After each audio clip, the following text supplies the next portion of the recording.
اگر نہیں سمجھا تو اپنے قرآن کو سمجھنے کی کوشش نہیں کی.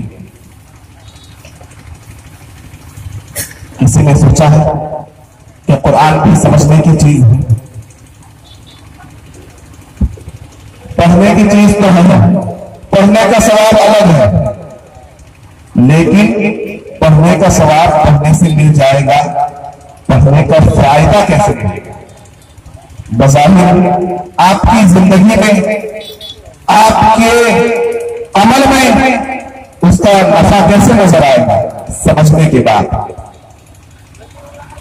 جو نہیں پڑھ پائے، جو نہیں سمجھ پائے، ان کے لیے میں نسخہ بتا رہا ہوں، ان کے لیے نسخہ بتا رہا ہوں. اگر تھوڑی دیر کے بعد بغیر بتائے چلا جاؤ تو ایک آدمی کھڑے ہو کر بتا دیں کہ جی ہمارے مسائل کا وہ نسخہ جو آپ بتانے والے تھے، ان لوگوں کے لیے جنہیں قرآن نہیں آتا، حدیث نہیں آتی، تو وہ کیا نسخہ تھا؟ انشاءاللہ بتاؤں گا ضرور. آئیے سیرت رسول صلی اللہ علیہ وسلم کی صرف چند جھلکیاں دے کر تھوڑی دیر آپ سے مخاطب ہوں گا، اس کے بعد اپنا جواب لینا. ہم نے بہت سنا ہے ہمارے آقا ایسے تھے، ہمارے آقا ویسے تھے، اعلیٰ صفات کے حامل تھے، بہت خوش مزاج تھے، بہت ملنسار تھے، صاحب جمال تھے، صاحب خوش خصال تھے، صاحب کمال تھے. بہت اعلیٰ صفات سنتے رہتے ہیں، سنتے رہتے ہیں، سب بھولتے رہتے ہیں، سبحان اللہ بھی کہتے ہیں، الحمدللہ بھی کہتے ہیں. لیکن عزیزوں، دوستوں، دینی بھائیوں، ہم نے سیرت رسول کو صرف سنا ہے، صرف سنا ہے، اور نعرے بھی لگا دیتے ہیں، نبی کا دامن نہیں چھوڑیں. لیکن میں آپ کی توجہ آج مبذول کرانا چاہتا ہوں اس طرف کہ نبی کی سیرت صرف سننے کی چیز نہیں ہے، نبی کی زندگی اور زندگی آپ صلی اللہ علیہ وسلم کی سواد عمری صرف سن کر ایک کان سے سن کر دوسرے کان سے نکال دینے والی چیز نہیں ہے. اے دوستو، سیرت کو سنو، نبی کی زندگی کو سنو، صحابہ کرام کی زندگی کو سنو، تو اس ارادے سے سنو کہ اس سے ہم سبق حاصل کریں گے اور انشاءاللہ اسی سیرت کے نقش قدم پر چلیں گے، انہی واقعات کے نقش قدم پر چلیں گے. کہیے ارادہ کرتے ہیں. آپ صلی اللہ علیہ وسلم بہت زیادہ وعدہ وفا کرنے والے تھے. کیا تھے؟ وعدہ کو پورا کرنے والے تھے. کسی سے کوئی وعدہ کر لیا تو اس کو پورا کرنا ہے. کہیے انشاءاللہ کریں گے ہم سب، جس سے جو وعدہ ہو جائے اس کو پورا کریں گے انشاءاللہ. آپ صلی اللہ علیہ وسلم معاہدے کو توڑتے نہیں تھے، جس سے جو بات طے ہو گئی اس کو توڑتے نہیں تھے. تو بھائی ہم دونوں کے درمیان یہ معاہدہ ہے، یہ سلجھاؤ کی بات ہے. تو آپ صلی اللہ علیہ وسلم نے کفار مکہ سے کیے ہوئے معاہدوں کو بھی توڑا نہیں ہے، ان کی پاسداری کی ہے. کہیے کہ جو معاہدہ کریں گے انشاءاللہ اس پر قائم رہیں گے، توڑیں گے نہیں. ہاتھ اٹھا کر کہہ دیجیے، ہاتھ اٹھا کر کہہ دیجیے، متحرک ہو کر بیٹھے میرے سامنے. انشاءاللہ سونے کی، غنودگی کی، نیند کی کوئی بات نہیں ہونی چاہیے. بالکل. آپ صلی اللہ علیہ وسلم ہمیشہ سچ بولنے والے. کیا تھے؟ ہمیشہ سچ بولنے والے تھے. اللہ، ہمیشہ. آپ کہیں گے ہمیشہ؟ جی ہاں، آقا صلی اللہ علیہ وسلم کا اللہ غلام بھی سچائی کو اس طرح سے تھامے رکھتا تھا کہ گردن اڑ جائے لیکن سچائی نہ چھوٹے، سچائی کا دامن نہ چھوٹے، زبان سے ہمیشہ سچ نکلے. آج تو ہمارا کاروباری یہ کہہ دیتا ہے کہ میاں مولی صاحب اس پرانے زمانے کی بات کر رہے ہو، ہمارا تو سامان ہی اس وقت تک نہیں بکتا جب تک ہم 2 4 10 50 جھوٹ نہ بول لیں. یہ ہمارا عقیدہ بگڑ چکا ہے، ہماری سوچ میں شیطان گھس چکا ہے. ہمارے دماغ میں شیطان بےبس ہو چکا ہے، اس لیے اس طرح کی باتیں ہم کرتے ہیں کہ کاروبار نہیں چل سکتا جب تک جھوٹ نہ ہو۔ ارے مسلمانوں، تمہارے کاروبار کی نہیں بات کر رہا ہوں، آج کے اسی دور میں یہود و نصارہ کی بڑی بڑی کمپنیاں میں نے دیکھی ہیں، یہود و نصارہ کی بڑی بڑی دکانیں میں نے دیکھی ہیں، بڑے بڑے شوروم میں نے دیکھے ہیں، ان کا ایک ٹیلر، ان کا ایک آدمی، ایک دکاندار جھوٹ نہیں بولتا، سچائی کے ساتھ تجارت کرتا ہے۔ یہ یہود و نصارہ کی بات کر رہا ہوں، غیر ایمان والوں کی بات کر رہا ہوں۔ ایمان والا جھوٹ بول کر سامان بیچے اور گیس کے بغیر بک ہی نہیں سکتا۔ یہ صرف ہمارے سوچ کا فتور ہے، ہم نے اپنی سوچ بدل کرنی ہے۔ کہیے جتنے بھی یہاں تاجر ہیں، جتنے بھی یہاں دکاندار ہیں، جتنے بھی یہاں صنعتکار ہیں، جتنے بھی یہاں کھیتی باڑی کرنے والے ہیں، جتنے بھی یہاں سامان فروخت کرنے والے ہیں، سارے ایک بار ہاتھ اٹھا کر کہتے ہیں کہ انشاءاللہ جھوٹ بول کر سامان نہیں بیچیں گے۔ ہاتھ اٹھائیے، انشاءاللہ جھوٹ بول کر سامان نہیں بیچیں گے اور نہیں خریدیں گے، کہہ دیجیے انشاءاللہ۔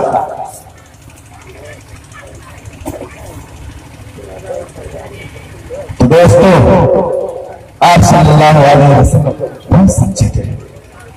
بس ایک واقعہ اور رخصت۔ ایک صحابی حضرت عبداللہ ابی حذیفہ، حضور پاک صلی اللہ علیہ وسلم سے لین دین کا معاملہ ہوتا ہے، کچھ خرید و فروخت کا معاملہ آتا ہے، حضور صلی اللہ علیہ وسلم کچھ بیچتے ہیں اور وہ کچھ خریدتے ہیں۔ اے دوستو، اے عزیزو، وہ صحابی رسول آپ صلی اللہ علیہ وسلم سے کچھ خریدتے ہیں اور آپ صلی اللہ علیہ وسلم کوئی سامان انہیں فروخت کرتے ہیں، لیکن ان کے پاس، اس صحابی رسول کے پاس پوری قیمت نہیں ہوتی جو ادا کر دی جائے۔ وہ صحابی رسول کہتے ہیں، اے آقا نامدار، اے مدینے کے تاجدار، اے میرے سچے محبوب، میں اپنے گھر جاتا ہوں اور پوری قیمت لے کر آتا ہوں۔ آپ صلی اللہ علیہ وسلم فرماتے ہیں، بہت اختصار کے ساتھ یہ واقعہ سنا رہا ہوں اور میری تقریر یہیں پر اختتام پذیر ہو جائے گی۔ وہ صحابی رسول کہتے ہیں، میں اپنے گھر سے جا کر آپ کی پوری قیمت لا رہا ہوں۔ آپ صلی اللہ علیہ وسلم کی زبان مبارک سے، زبان صداقت سے یہ بات نکل جاتی ہے کہ اے میرے پیارے صحابی، جا، جب تک تو پیسے لے کر آئے گا میں تیرا یہیں کھڑا ہو کر انتظار کر رہا ہوں۔